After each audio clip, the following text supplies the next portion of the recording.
Tonight, contractors in a conflict. He owes $48,000. How can you just ignore somebody that you owe him $48,000? Their claims about missing money. Next week, 18 months ago, did not get any penny. And the company's response. Plus, who's in and who could be out?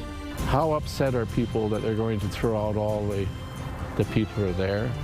The window to run for office in this fall's municipal election is about to officially open.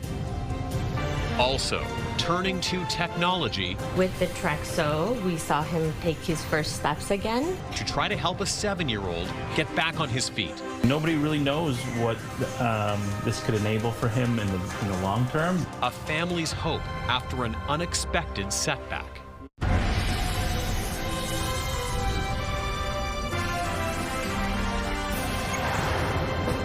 Good evening. A group of local flooring installers say they are owed thousands of dollars for unpaid work, and they're going public about it in their search for answers. They claim City Carpet on Hespeler Road in Cambridge is withholding payment from a number of subcontractors. One installer claiming he is owed nearly $50,000. CTV's Jeff Pickle joining us now live. And Jeff, you have more from the installers and from the company. First off, what do those installers have to say when you met with them today? Well, Tony, they say they've been patient and have tried to work things out over the last year and a half, but they are fed up. And at this point, they say they just hope other installers don't run into the same problem and that the community is aware of the issue. The sign says open, but the doors were locked Wednesday when we went to try to speak with the owner of City Carpet. Today, a group of half a dozen local flooring installers met in the parking lot ready to go public. The reason we post on Facebook just so no more contractors will fall to this. Subcontractors is one of several contractors who claims they are owed money by City Carpet. Over the last 2 years, Subcontractors says he is owed $14,000 in unpaid labor. Every time he has another excuse. You know, he's sick, or his business is slowing down, or the clients are not paying on time, so just wait. The group says they had a good relationship with the previous owner, who passed away 2 years ago. His nephew now runs the business. He said, okay, I'm short with money right now. Next week, 18 months ago, did not get any penny. Yusuf has worked with City Carpet for 10 years, but says over the last year and a half, he is owed around $4,000. I need the money to pay. I don't have enough money for mortgage. Yusuf says without the money coming in, he's had to make hard choices. I have my cargo van and have my family car. I stop both. I ride the bus because I not have enough money to pay for insurance. Antonio Barbosa only started subcontracting with City Carpet a year and a half ago. The first jobs, he paid me like 1-2 jobs, keep 2-3 in. And then pay me another 2-3-4 in. He says at first the money was paid on time, but that changed over time, and he's now owed around $5,000. It's important because right now work is not too busy now, and I need the money, right? It's my money, and I did the invoices, I paid the government already, the GST, everything, and he don't pay me now. The worst off is Vahe Centenarian, who says he is owed over $48,000. He owes $48,000. How can you just ignore somebody that you owe him $48,000? And this guy, he's been paying for his employees, for his expenses. It's just not right at all. We reached out to City Carpet, who said in a statement, at this time there is an ongoing dispute involving an independent contractor regarding payment and concerns related to workmanship. This matter is currently being addressed through the appropriate legal channels, and as such, we are limited in what we can comment publicly. They go on to say City Carpet has proudly operated since 1997 with a long-standing commitment to customer service and quality workmanship. We do not tolerate substandard work or inappropriate conduct on homeowners' job sites, and we take all such matters seriously. During our interview, there was a heated exchange between the father of the owner of City Carpet and the installers. He did not wish to speak on camera. Many of the installers say they plan on taking City Carpet to court, but also want to warn others. We know that we might not have the money. We're not going to have the money from him, But the only thing that we don't want any other installer or contractors to fall to this.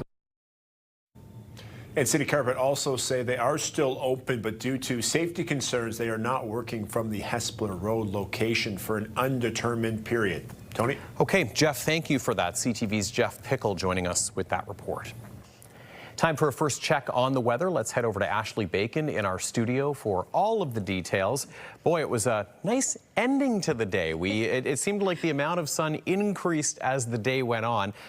Boy, on the cool side, though. I was going to say, it was a brisk finish to April today. It was definitely a little cooler out there this morning. And as Tony mentioned, by this afternoon, with the sun shining, it didn't feel too bad. But temperatures certainly below where we should be for this time of year. As we take a look at our radar, there is a lot going on. Lots of cloud cover, lots of rain south and east of us, but we're not getting any at the moment here in Waterloo region. For the next few hours, we should pretty much have clear skies, a little bit of overcast through the overnight hours, but right now 9 degrees, a northwest wind at 13 kilometers an hour, so a light wind there. But as we take a look at all of southern Ontario, it's cool compared to what we've seen over the last few weeks, Tony. 11 in Windsor and Ridgetown, 12 in Toronto, 9 in London, 6 in Sarnia. So temperatures going to remain, unfortunately, a little cooler than we'd like, at least for the next few days. But I'll have those details with your full forecast a little later in the show. Sounds good. Thanks, Ash.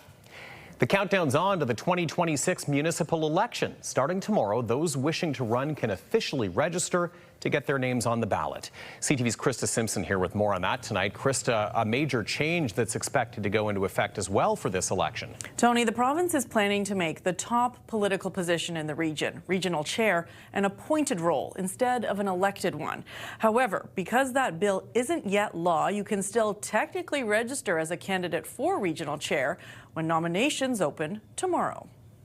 Starting Friday, May 1st, you can formally put your name forward to run for mayor, regional, township, or city councillor, or school board trustee. You're going to need to be able to prove that you're a Canadian citizen and that you have a qualifying address in the municipality. So you need to bring those things in. Potential candidates also need 25 signatures from eligible voters in the municipality, though Regional Clerk Tim Brubaker recommends having a few extra to be safe. There's also a fee that you can get back later. Anybody who runs, as long as you file your financial statements at the end of the day, after the election is ended, then you can get your money back. But there's $100 for a councillor and then $200 for the head of council.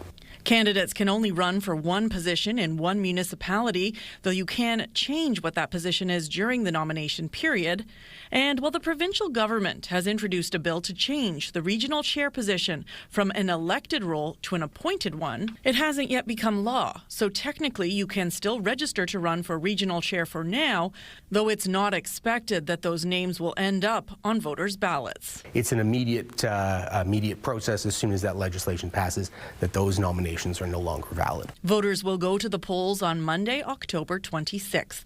And while turnout for municipal elections is typically low, there's also a number of issues that will be on voters' minds right now. Taxes have gone up enormously, and we all feel it. Retired political science professor Peter Wollstonecroft says there's a sense of frustration in the community over the challenges people are facing in their everyday lives that could lead to a desire for change. How upset are people that they're going to throw out all the people who are there? If I were an incumbent, I'd be worried about that. Wollstonecroft says homelessness will be a topic many candidates will address, similar to the last election. And this time around, the region's water capacity concerns will also be top of mind. There's going to be a lot of talk about water, which I've never heard as a campaign issue in Waterloo. But Wollstonecroft notes the water situation is an evolving one and can change quickly. And there are still 6 months before people will actually mark their ballots. So again, the nomination period starts tomorrow, and anyone wanting to be a candidate has until August 21st at 2 in the afternoon to file their paperwork. That 2 o'clock deadline that day is a strict one. You have to be in the office by that time with the required paperwork to have your name on the ballot. Tony. Okay, Krista, thank you so much. CTV's Krista Simpson as we look ahead to the municipal election. And new tonight, another local mayor decides not to run for re-election. Woolwich Mayor Sandy Shantz saying this afternoon it's time for her to step away from public life. She joins at least 2 other Southwestern Ontario mayors who've said they will not run for re-election. More details over at ctvnewskitchener.ca. Get ready to pay more for gas. The conflict in Iran showing no signs of resolution. Prices shot up again today, even more than yesterday's steep increase. And the expectation is a lot more of this before the situation improves. CTV's Adrian Gobriel has more on the impact. Fuming while fueling up. I'm fed up. I can't take it anymore. From fed up to frustration to, the next step is despair. The pain at the pump has hit a new peak due to these average prices across the country today, with Vancouver topping out as the most expensive city at nearly $2.17 a litre. Depending on where you live, a cross-country spike between 8 to 12 cents is predicted to be on tap for tomorrow. Whether you be in Vancouver, Montreal, Toronto, or the East Coast, Atlantic Canada, prices are going up everywhere. While the price humanity has paid for the war in Iran can't be qualified in dollars and cents, the subsequent closure of the Strait of Hormuz by Iran is costing the global economy billions, with 20% of the world's oil supply unable to pass through these troubled waters. The United States blockade of Iranian shipping is costing the Iranian regime about $500 million a day in lost oil revenues. And for the United States, they've spent about $25 billion worth of munitions. Economists say the closure of the strait has already been priced into the oil market. Fears of a prolonged conflict in Iran is now driving prices towards record levels. The more that prices continue to rise is more belief in the markets that this isn't going to resolve itself anytime soon. Even if a peace deal were to be reached today, those keeping a close eye on the oil market believe it would take months before any reprieve arrives. The gap that has been created is over 1 billion barrels of oil a day is missing. It's going to take a long time to recover that. Vessels don't travel at light speed to move oil from one place to another. For Canadians, the impact could reach far beyond the price at the pumps. If the conflict isn't resolved by this summer, there's legitimate concerns that inflation could once again tick upwards, along with interest rates. Some petroleum analysts believe without a timely resolution in the Strait of Hormuz, we could see gas prices across Canada climb another 50 cents per litre in the months ahead. Adrian Gobriel, CTV News, Toronto. And with these prices, a lot of people are wondering how to make the most of coping with it. Is there a way to ease the pain of this difficult time? CTV's John Venevali-Rao is looking at that angle for us tonight. Let's go check your tire pressure. Teresa DeFelice with the CAA showed us one of the easiest things drivers looking to save on gas should do right now. Check the tire pressures on their vehicle and make sure they're at the recommended level, which is listed on a sticker you can find inside the driver's side door jamb. Underinflated tires can reduce your fuel efficiency by 4%. If a tire is underinflated, it has a higher rolling resistance, and the tire has to work harder to get down the road. A survey last year found only about a quarter of Canadian motorists check their tire pressure monthly. Another thing you can do, look in the trunk to see if there's anything you don't need and remove it. An extra 45 kilograms or 100 pounds in a vehicle can increase fuel consumption up to 1%. If you were carrying around a bag of salt or sand to weigh down your car in the snow, it's time to take it out and help your fuel efficiency. If you've got roof racks or bikes hanging off the rear, remove them when not in use because they can, of course, impact the vehicle's aerodynamics. It causes a drag on your car, and your car has to work harder, which means it's using more fuel. And experts say try to drive evenly and avoid hard acceleration and sudden braking whenever possible, with aggressive driving shown to lower gas mileage 15 to 30% at highway speeds. Consider using cruise control on the highway to make things steady. It's nice to have slow acceleration, gradual speed increase. According to Consumer Reports, another tip, skip the premium gas unless a higher octane is required for your vehicle. And checking gas prices online using apps and websites can help find cheaper prices in your area. That's because experts say prices can vary as much as 10 cents between stations, so it can pay to check. John Venevali-Rao, CTV News, Toronto. Looking to technology after an unexpected setback. Just ahead, CTV's Alexandra Hollick has the story of a 7-year-old Guelph boy and his family's campaign to help him walk. Well, temperatures expected to dip overnight, and a word I was hoping to retire already this season, a wind chill is possible as well. Those details and how long this cold snap will last coming up. Download the CTV News app and stay on top of local stories as they unfold. We go to a dramatic scene unfolding. Customize your feed and watch live wherever you are. CTVKitchener.ca, your home for news.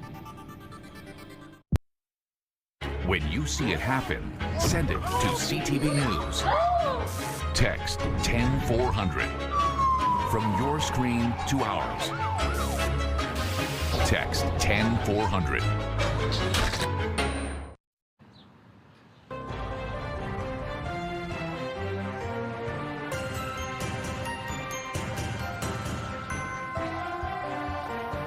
The Premier was meeting with consuls general from a number of countries today as he works to push Ontario as a global trading hub. It comes amid criticism that the province has lost its way during the ongoing trade war, with the U.S. CTV's Siobhan Morris spoke one-on-one with the Premier. After weeks of intense criticism, slipping polling numbers, and a recent retreat from reporters' questions, Premier Doug Ford co-hosted a roundtable high above downtown Toronto, welcoming 15 consuls general from around the world. To hear from each and every one of you how we can increase trade on both sides, ourselves and within your countries as well. Part of the drive to diversify Ontario's trade, still challenged by American tariffs. The visuals reminiscent of Ford's peak Captain Canada days, leading the Council of the Federation. I see today's meeting as a course correction, a deliberate, clear, unmistakable attempt by him and his office to get back to the issues that work best for him with voters. Speaking with CTV News, the Premier brushed off criticism from those who wonder if he's lost his way. You know, in politics, you're up, you're down. And, we're still in a strong position, and we're going to keep moving forward. The government's recent purchase and return of a jet for the Premier's use at work raised questions about whether he understands what Ontarians are going through. Are you taking any of that card? Well, not at all, considering I'm the only guy in the world, not Canada, in the entire world, that hands out his phone number. I could pull my phone out right now, and I'll show you.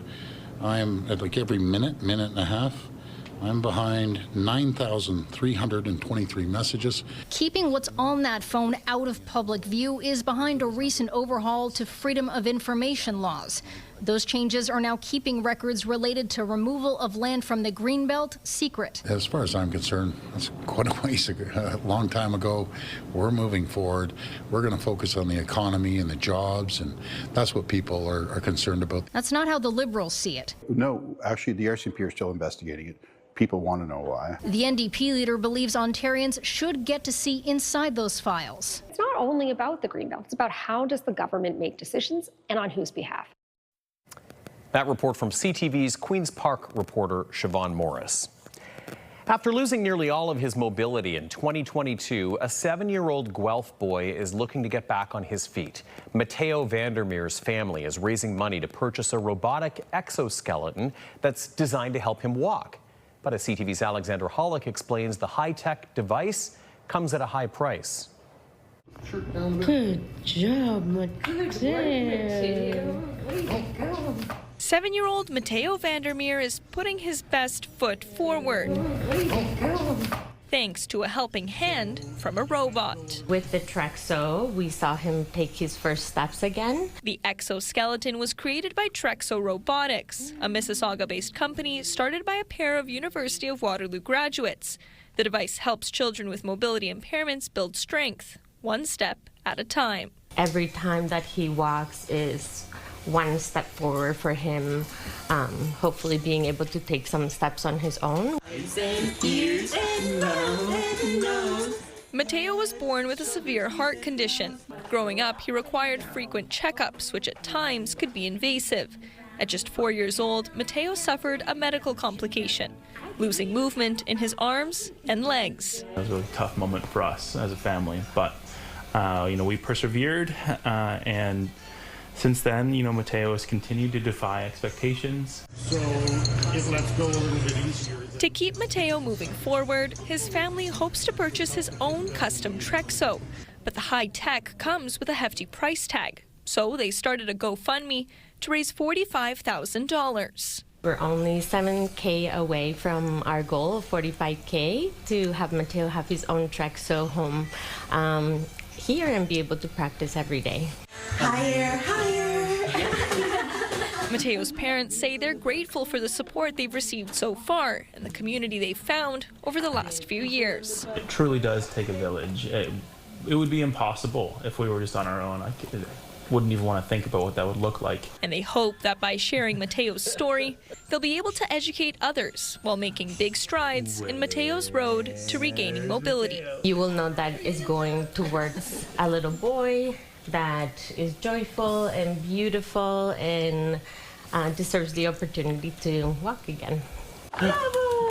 Alexandra Hollick, CTV News, Guelph. Well, taking a live look outside right now at Galt, our photographer Dave Pettit bringing us this look at, well, right now it looks to be a pretty cloudy evening, but we have been seeing some periods of sunshine through the afternoon. So a bit of a hit and miss day as far as that goes. One thing that is consistent, though, is it's been getting cooler, and we can see some tulips in bloom in the foreground here. But as Ashley's going to tell us in a few minutes, you might want to watch out for anything that's in bloom or growing over the weekend, because we've got some chilly overnight lows on the way. Also ahead, students with special needs touring a hospital to help demystify medical care, a unique field trip in Cambridge, which organizers hope will be the first of many. And next, a family's anguish about the release of the man who admitted to killing their loved one.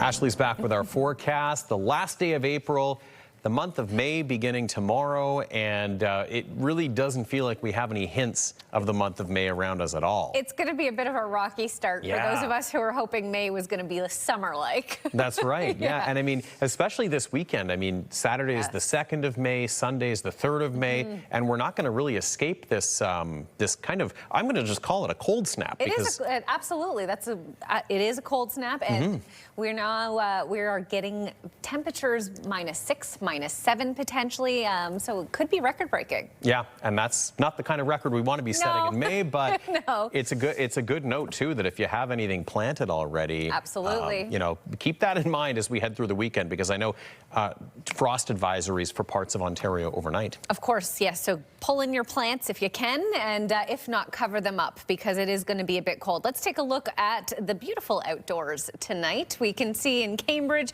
that overcast is making its way back into the region. Now, we will see overcast on and off through the next few hours. We're not really expecting too much in the way of precipitation, but keep an umbrella handy, because we could see a spotty shower here and there through the overnight, and then again tomorrow afternoon. But overall conditions cooling down, and will continue to be cold.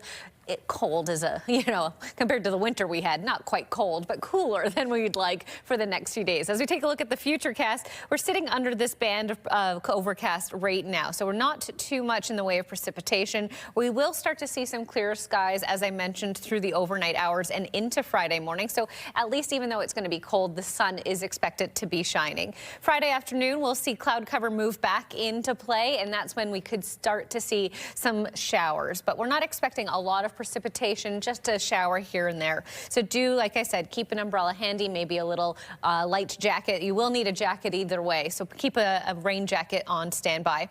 As we look at the west coast of the country right now, it's a bit cloudy in Vancouver and Victoria. 17 in Victoria, 16 in Vancouver. A very nice 19 in Edmonton. As we make our way through the prairie provinces, 12 in Regina, 5 in Winnipeg, with some cloud cover there, so it's a little cooler there.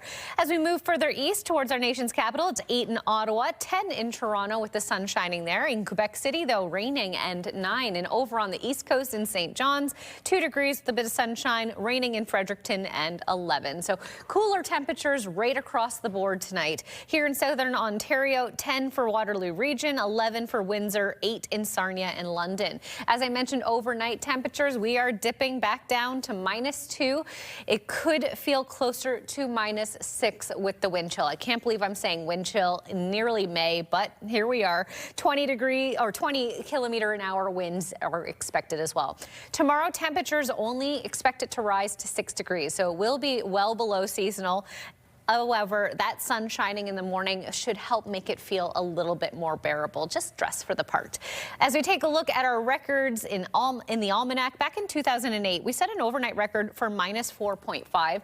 Now, we're not expected to get that cold tonight. Coming up tomorrow and on Saturday night, though, we are going to dip a little bit further than that. Let's take a closer look at our 7-day forecast starting in Waterloo Region, and that really helps paint the picture. So Friday overnight, -6, the expected overnight low, and then into Saturday, -7. So very cool conditions there. That's where we might see some record-breaking situations, and we might have some issues with local crops. So do take care if you've already started to plant. However, by Sunday, temperatures rebounding back to where they should be for this time of year, 12 degrees. There is a slight chance for rain every day throughout the weekend, but not too heavy at least. In Lambton, Kent, Essex, similar to there, 9 degrees for your tomorrow. And on Saturday, 10, 14 by Sunday. So not too bad with your overnight lows there. However, in southern Georgian Bay, you're going to see a bit of cooler temperatures there. 6 for tomorrow, -6 for overnight. Saturday, 8 and -7 overnight with a chance for a snow and rain mix, at least if it does produce some flurry activity. Sunday will be 12 degrees and it won't stick around. Okay, let's take a look at today's Weather Watcher picture sent in by Fred, who in Guelph, who snapped this picture the other day of a lovely tulip garden. It's just such a nice snapshot of spring. And Tony, I just wanted to say we had a number of incredible sunrise pictures come in today. Too many, frankly, to choose from. So our digital team has added them to our website, ctvnewskitchener.ca. So make sure you head over there after the show to check them out, because stunning sunrise photos. Those are always a treat. Sunset was beautiful last night too. The very, very last hint of it on the horizon, once it cut through that thick layer of cloud, actually had a nice little golden hour last night and again this morning. Well, it's the silver lining in the cold weather. It is. It's a plus. Yes. Thanks, Ash. Thank you. An Ontario family speaking out after the man who killed their mother has been released. It comes after he was found not criminally responsible for the crime. CTV's Allison Hurst has details. It's my birthday. It's her birthday. Anna Paula Kittering D'Souza has been missed deeply by her daughter and family since her murder 2.5 years ago. She was the light of my life, my best friend. She was magical. She was really, really magical, and I miss her every single day. Kittering D'Souza was killed October 15th, 2023. Her on and off partner, Michael Calvo, was charged with second-degree murder. 26 stab wounds. Like, I was told by his downstairs neighbor that he heard my mother's she heard my mother's screams as he was battering her around the shelves of his kitchen. Last October, he was found not criminally responsible on account of a mental disorder. Kittering D'Souza's stepson, David Margulies, went to the pretrial and says he heard testimony from 2 psychiatrists who'd been treating Calvo before and leading to the incident. They had written in their notes that he only had major depressive disorder.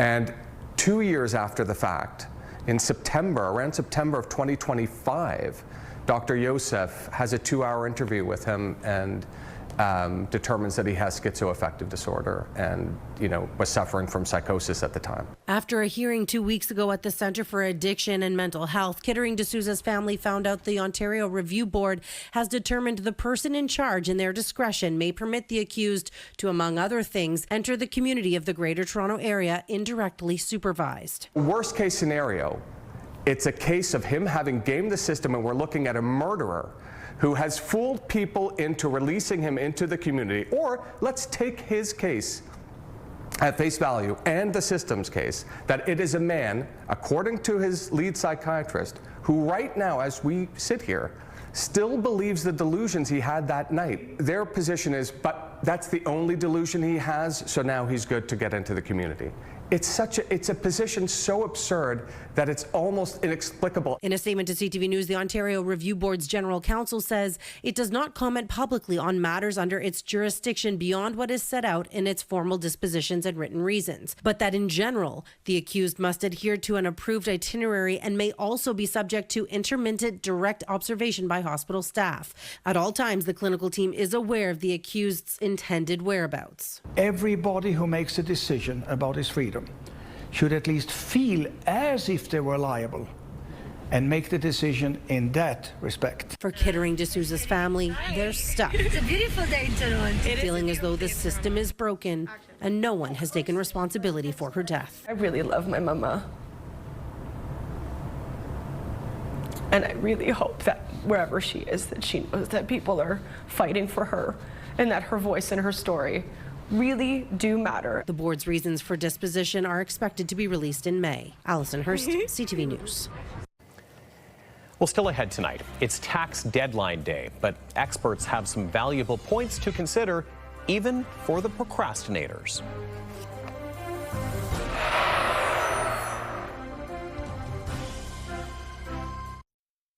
A Day is back on 105.3 Virgin Radio. Listen to Jeff KP and Backstage Ben for your chance to win $5,000 every weekday. 5K a day. Virgin Radio.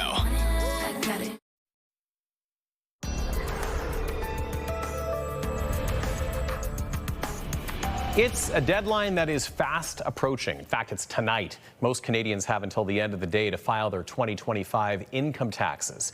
Here's CTV's Scott Hurst with what experts are advising last-minute filers to consider. It may seem daunting if you have not yet filed your taxes just hours before the deadline, but for so many of us, it can be beneficial too. Last year, Canadians filed more than 33 million tax returns, with 93% filed online. The Revenue Agency says backlogs and delays are being addressed in part through AI-driven modernization and claims responsiveness has doubled. In fact, according to the CRA, more than $45 billion in refunds were delivered last year, with taxpayers getting an average refund of about $2,000. Experts often suggest putting most toward debt or savings while setting aside a smaller portion for fun. A recent survey by EQ Bank found only about 9% of those expecting a refund plan to spend it on discretionary items like traveling or dining out. Double check your slips, make sure that you've got all the slips. Look at your last year's tax return to make sure it looks consistent.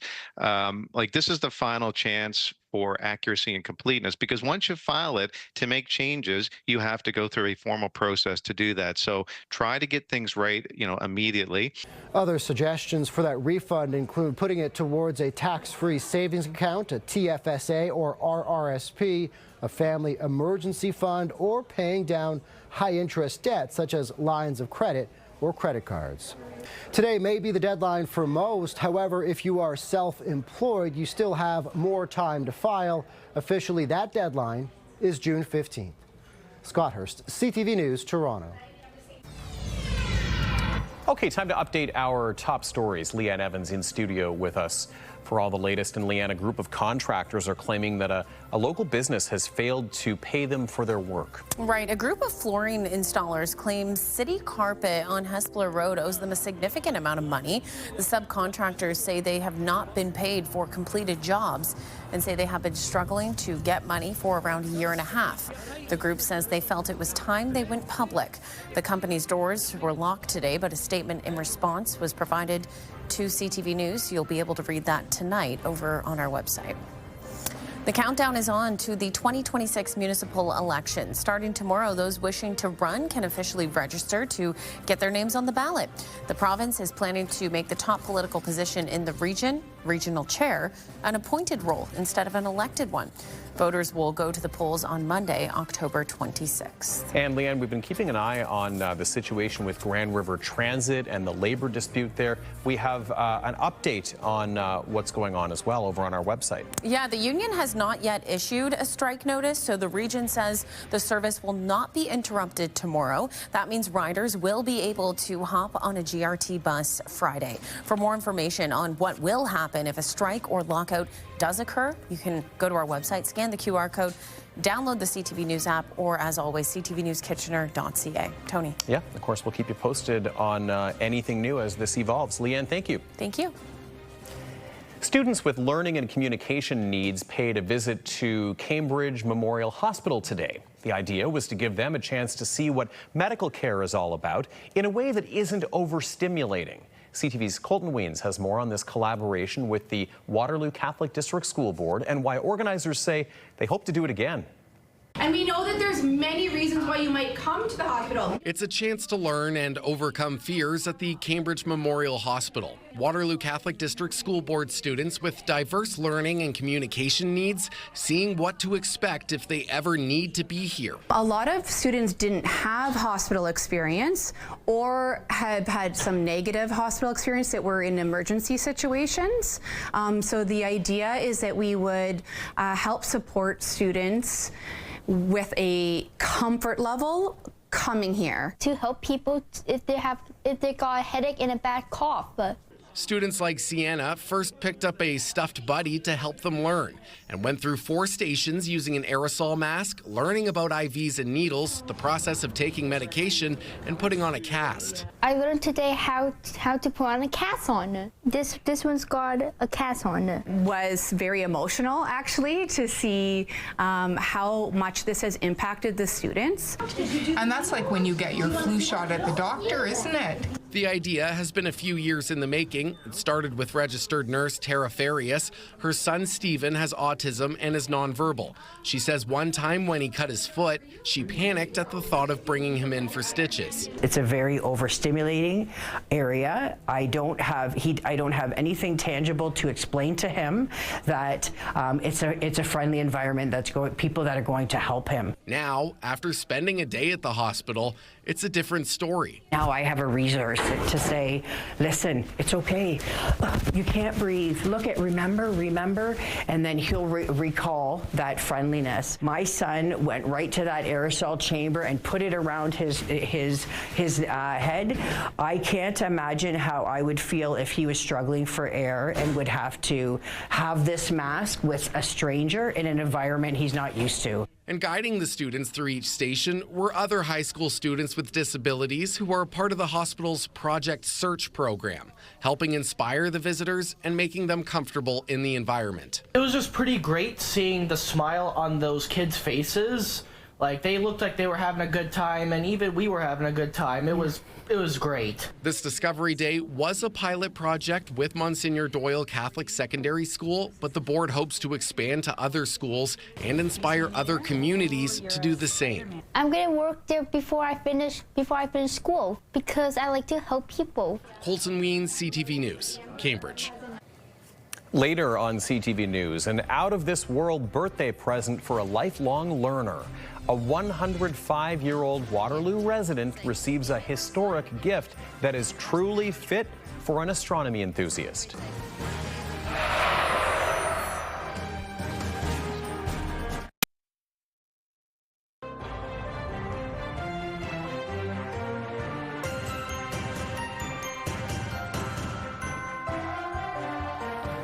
It's not Paris or Milan, but some very special models will be walking the runways in Huron County tonight for a very special fundraiser. CTV's Scott Miller has more on the Celebrate Life Cancer Survivors fashion show. 22 cancer survivors will take to the stage at the Kingsbridge Center in Huron County tonight to show themselves and their community that life doesn't have to end with a cancer diagnosis. I think as a 40-year cancer survivor, I felt it was incumbent on me to show people that there is a life after cancer, that cancer really affects your life, but it doesn't have to define your life. Another model, Mary Chippa of Wingham, was just diagnosed with breast cancer in August. I consider myself one of the lucky ones. It was caught early by the radiologist in Municipal, and because of that, I didn't have to have chemotherapy or that type of further treatment. So early diagnosis, early treatment is huge. The Celebrate Life Cancer Survivors Fashion Show sold out in 12 hours. Organizer Anita Snoblin ran similar cancer survivor fashion shows in Chatham before recently moving to Huron County and bringing the idea with her. We want to make certain that even though you have a cancer diagnosis or a loved one does, it doesn't mean that we can't still celebrate life, and that's the overall theme, is to celebrate life. Absolutely, yeah. And to bring hope to people, to hear the stories and the hope that is embedded in those stories, and just to give people the lift that they need. The Celebrate Life fashion show will also be raising money for Wheels of Hope, a Canadian Cancer Society program that organizes rides for patients to and from cancer treatments. It's expensive to go to London or Owen Sound or anywhere. Parking, driving, if you don't have a car, how do you get there? And when you are that scared, when you get that diagnosis, like your mind immediately goes to the worst. I'm dying. While the event itself is meant to inspire and educate, walking out on that stage will be emotional for all 22 of the cancer survivors taking part, because at one point they all worried if they'd get to carry on. You can change up your life, and maybe you have to go off in a different direction, but at the end of the day, you will be who you will be, and it's just one of those tribulations that happens along the way. The Celebrate Life Cancer Survivors Fashion Show is sold out. It takes place tonight from 7 until 10 at the Kingsbridge Centre, north of Goderich. In Huron County, Scott Miller, CTV News. And we'll have more news coming up in just a couple of minutes. First, let's check in with Ash. Well, you might want to grab your winter coat and some gloves if you're headed out overnight. But what will tomorrow morning look like? We'll have those details after this break. Stay with us. Start your night off with E-Talk at 7, followed by George and Mandy's First Marriage. Then at 8, Next Level Chef, 911 Nashville at 9, and cap your night off with Grey's Anatomy at 10. Tonight, oil prices hit a painful new peak. I'm fed up. I can't take it anymore. The simple gas-saving tips, plus what we are learning about a pipeline approved by Donald Trump to transport Canadian crude. Later on CTV National News and watch on Crave. Bounce 99.5 has the music you just can't quit. Home of Bounce Mornings with Angie Hill and Sarge. KW's Bounce 99.5. Listen on the free iHeartRadio app.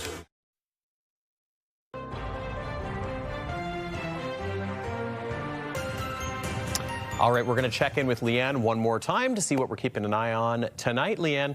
Well, Tony, there's a lot on the line tonight in the OHL. The Brantford Bulldogs could claim the Eastern Conference Championship with a win over the Barrie Colts. Brantford going into this one with a 3-1 series lead after commanding 6-1 victory in Barrie Tuesday night. So can the Dogs bury the Colts? We'll find out at 11:30, Tony. Oh, Leanne, that was good. That was good. Thanks. And you know, a lot of people know I lived in Barrie for almost a decade and might wonder if I'm cheering for the Colts in that series. I don't know. I've been here in southwestern Ontario for a while now. A little bit torn, aren't you? Well, I think what it is I really want to see a Rangers-Bulldogs OHL final. Absolutely. Because that's right in our viewing area. Well, you never know. The Bobby Orr Trophy could be handed out tonight. Could be. Could be. Could be. And hopefully the Wayne Gretzky Trophy hand out tomorrow night with the Rangers at the odd Game 5. I'll be there. Well, you just out-trivia'd me on your conference final trophy knowledge there. My goodness. That's where the knowledge stops. So. All right. What I want to know is, do we need to dig the gloves out this weekend? You might. You mean if you're like me, Tony, and get cold easily, it's definitely a glove morning kind of weekend. Let's take a look at what we're going to look at right now. So -2 once again for your overnight tonight. Tomorrow just getting to 6 degrees. So it's going to be chilly. And then tomorrow morning specifically -2 when you first wake up, 6 by 10 a.m. So at least the sun will be out. That is the silver lining here. I'm going to be honest with you. I mean, you know this already. I run hot, but weather has had me thinking about gloves. Yeah, this weekend. it's not exactly an ideal start to May. Chilly, chilly. All right, well, a Waterloo resident celebrating a milestone was presented with a unique and historic gift this afternoon, which honors her lifelong fascination with astronomy. Get this, it's her 105th birthday, so a local astrophysicist wanted to make it extra special. And as CTV's Heather Centenarian tells us, the gift is out of this world. This was my first lesson in being observant. Violet Sykes says she's always been fascinated with outer space. I think the first time my father introduced my brother and I to the stars and explained the Milky Way and the North Star. That was in 1930. Her love for the great beyond hasn't stopped. She's now 105 years old. Not just myself, but my family are interested too. To celebrate Sykes' birthday, the Waterloo Centre for Astrophysics put together a special presentation at the retirement community where she lives. I was quite surprised. It was a lot bigger than I was expecting. Experts in astronomy and physics on deck for the unique party. When I encounter somebody who has maintained that capacity to wonder, that's amazing, and I'm really happy just to be part of her birthday celebrations. Now for the gift. Sykes was given a signed image of the first ever photographed black hole. Polarization map of Sagittarius A star.